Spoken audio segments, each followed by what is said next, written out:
Hi plant friends, let's talk plant mail today.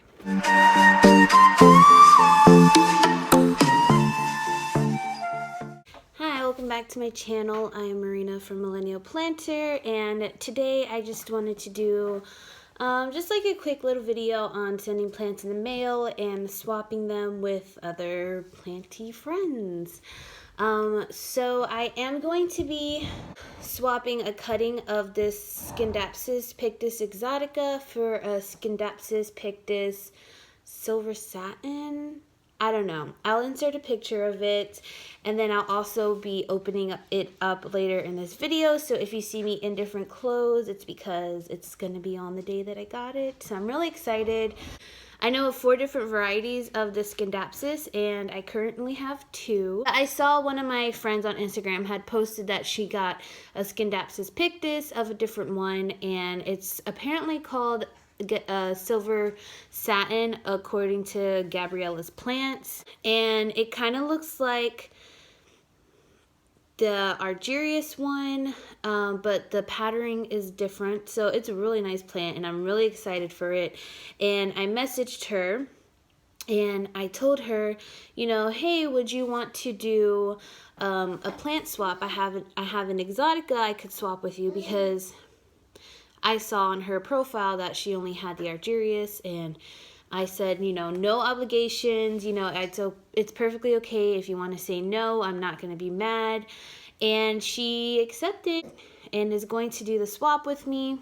And that's just something to keep in mind if somebody's reaching out for you to do a swap for cuttings, or, you know, like a rooted plant or whatever. Like, you have the option to say no. Like, it is your, like, these plants are in your possession. They're yours, so you don't have to exchange if you don't want to. So don't ever, like, feel obligated to say yes to anybody.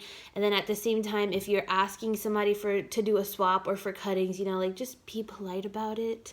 And you can always just like check out their wish list, because a lot of people have wish lists on their Instagram profiles. You can also just check out their profile in general, see what plants they have listed. You know, just like always just ask, put yourself out there, and if they say no, they say no. You know, like, they have every right to say no. It's like a little bit of, like, I guess, plant swapping etiquette. So now I'm going to show you how I package these plants up. And I've only done this a handful of times, so I'm no expert. So if you guys have any tips or anything you want that might help out more, just, you know, leave them in the comments below. I have this one trailing part right here that I'm going to be sending out, and it has a good amount of nodes in there. And this is also the one with the biggest amount of leaves. Oh God, I'm so nervous. Okay, it's fine. It's fine. It's fine. Because I know it's just gonna grow more, and it's probably gonna grow a new growth point, so it's fine. It's fine. I'm fine. Everything is fine. Okay.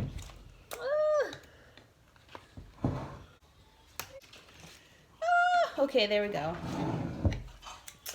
So, oh, look at this. Look at those beautiful leaves. Big head test. Okay, it's almost as big as my head. Like, it's insane. And look at those nodes. So it has some pretty good, healthy nodes. She could, this would actually be a really good one to cut up, so that each one could root by itself, and you can make yourself a fuller plant that way. So yeah, that's gonna be what I'm sending out. Here's my plant now. It's okay, it still has some good leaves. These guys actually ship out really well too. Like, I received this plant in the mail.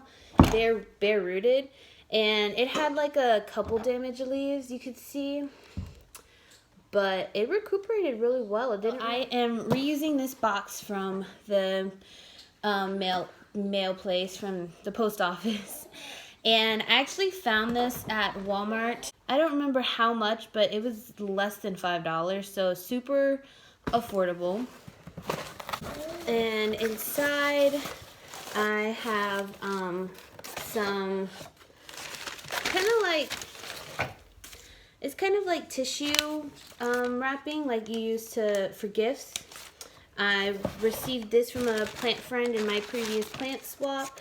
So I'm just going to reuse this. You could also use newspaper, or I've used paper towels before. And then I also have this fluffy stuff, which is amazing. This really preserves the plant. I received this from Plant Mail before. So that's another thing to keep in mind. Keep all your old boxes and just any sort of thing you could use to like package stuff, because ideally what you want is for your plant to not be able to move at all, no matter like if the box is being flipped upside down or if it's like thrown, you know, like you just want that thing to stay put and to have as much cushion as possible. So, you know, just like any sort of thing you could stuff the box with. And then obviously you're gonna need packaging tape. Since the plant is going to be in transit for like a day, probably like 2 to 3 days, hopefully if USPS doesn't mess up, your plant might be a little dehydrated, and it is going to suffer a little bit because it's going to be that long without any sunlight. What you're going to want to do is to put something wet or moist, sorry guys, around the roots or the nodes. Either a wet paper towel, or some people use sphagnum moss. Just whatever gets the job done. Like I'm going to be using a paper bag because I actually ran out of paper towel. So I'm just going to make sure it's nice and wet. I mean, you obviously don't want it drenched because the possibility of root rot or stem rot is still there. Like my paper towel is it's wet, but it's not dripping. So you can see there, that's how I wrapped it. Since there was nodes all over, I try to like wrap as much of the nodes as I can. And then lastly, to lock in the moisture, you can use saran wrap, or in my case, I'm using aluminum foil. Just wrap the aluminum right over the paper towel or the paper bag, and it just really helps lock in that moisture so it doesn't dry out as quickly. I pretty much just play musical chairs in the box and just see what helps the most and what works out the most. So let's just see how this goes.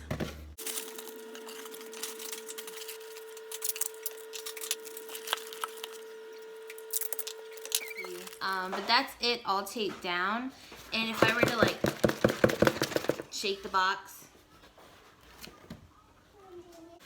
see, I shook the box and it came right out. That's why you gotta test it. So I need to tape this down better. That was better. This one's just hard because it's such a weird shape. And the leaves kind of like go everywhere. So now we're just gonna pack it down so that if it does come undone, like it's not like going everywhere. So I have my layer of fluff there. Basically what I'm gonna do is just fill in any empty areas where there's just space, so the plant is really crammed in there essentially, and it's not just like moving around. And then I just placed some tissue on top and taped it down just to really lock it in there, and now it's really not gonna go anywhere. As you can see, the packaging here, she ended up reusing all of my packaging, including the box, which is really awesome because it cuts down on cost and on waste. And here it is, this cute little vine that I have. I chopped it up so I can make a fuller plant. It is a little wilted, which is expected, and she wrapped it in sphagnum moss and put aluminum around it. So here is my baby now. You can see the patterning of the splashes on that and how it's different from the Exotica and the Argyrius and even the Silverian. Haven't really seen this cultivation going around, so I'm really excited about that. Can't wait for it to root. If you all want to see updates, just follow me on Instagram at Millennial Planter, and I'll be posting it there from time to time. But that wraps it up for this video. I hope you all enjoyed it. If you found it helpful, please give it a thumbs up. If you have any comments or suggestions, let me know in the comments down below.